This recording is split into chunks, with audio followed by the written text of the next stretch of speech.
Hello friends, my name is Mohammad Imran. I am a second year MBA student. So in this video, we are going to study about the anatomy of diaphragm. This is a very important topic. So if you are a first year MBA student, I would recommend you to watch this video from the start to end for better understanding. So let's start with the anatomy of diaphragm. So basically, what is diaphragm? Diaphragm is a dome-shaped muscle which forms partition between thoracic and abdominal cavity. As we can clearly see in this image, that diaphragm is dome-shaped and it forms partition between thorax and abdomen. It is also the chief muscle of respiration. Now let's start with the origin of diaphragm.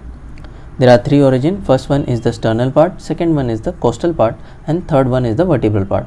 In the sternal part, there is two fleshy slips which arise from the posterior surface of xiphoid process. As we can clearly see in this image that this is xiphisternum. Xiphisternum is xiphoid process of sternum, and we can see two slips of muscle arising from the posterior surface of xiphoid process.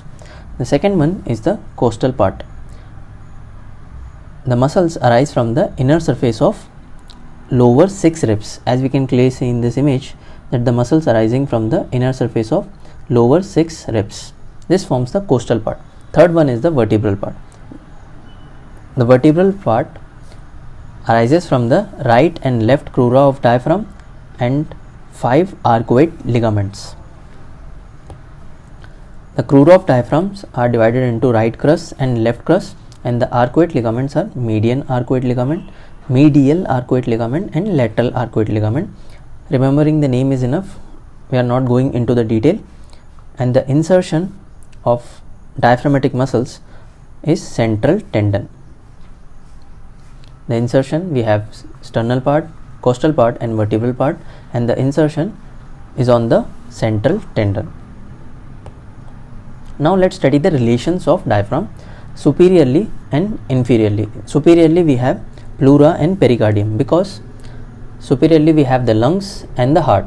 So the covering of lungs is pleura and the covering of heart is pericardium, and inferiorly we have peritoneum, because inferiorly we have the abdominal cavity, and the second one is the liver, fundus of stomach, spleen, kidney, and suprarenal. If we can imagine, this would be very easy. We do not have to mug up this. Moving on to the most important topic in the diaphragm, that is the openings in the diaphragm. If you are a first year MBA student, you have to memorize this diagram for your anatomy exam. The openings in the diaphragm are divided into small openings and large or main openings. Let's start with the large one, that is the large or main opening. There are three openings in this. The first one is the vena cava opening. It is situated at the level of 8 thoracic vertebra and lies in the central tendon. In the image we can clearly see this is the vena cava opening, and the contents passing through the vena cava opening are inferior vena cava and branches of right phrenic nerve. The second one is the esophageal opening. The esophageal opening is situated at the level of 10 thoracic vertebra and lies in the muscular part of diaphragm.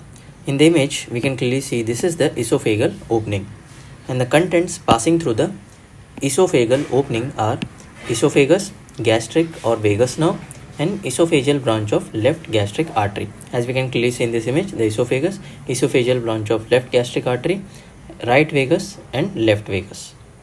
And the third one is the aortic opening.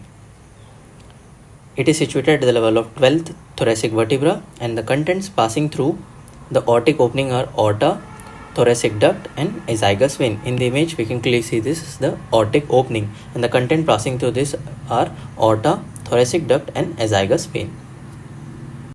As we have completed the large openings in the diaphragm, now we are going to start with the small openings in the diaphragm, starting with the in each crus of diaphragm, greater and lesser splanchnic nerve passes through it. In this image we can clearly see this is the right crus of diaphragm and this is the left crus of diaphragm. The greater splanchnic nerve and lesser splanchnic nerve passing through the right and left crura of diaphragm. But in left crura of diaphragm, hemiazygous vein also passes through it.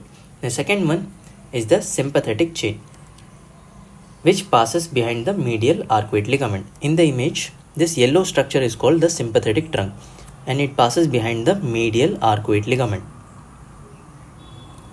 Now the third one is the subcostal nerves and vessels, which passes behind the lateral arcuate ligament. In this image, we can clearly see these three structures are the subcostal vessels and nerves, and it passes behind the lateral arcuate ligament.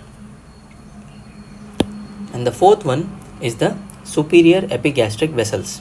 As we can clearly see in this image, these are the openings for superior epigastric vessels, which passes between the xiphoid process and the seventh costal cartilage. This space is called Lary space or foramen of Moragni. Now coming to the last topic of diaphragm, that is the nerve supply. The motor nerve supply is by phrenic nerve, and the sensory one are divided basically to the position of the diaphragm. In the central part of diaphragm, it is supplied by the phrenic nerves, and in the peripheral part of diaphragm, it is supplied by the lower six thoracic nerves. Thank you for watching. Hope you like this video. Make sure you hit the like and subscribe button for more videos related to medical field.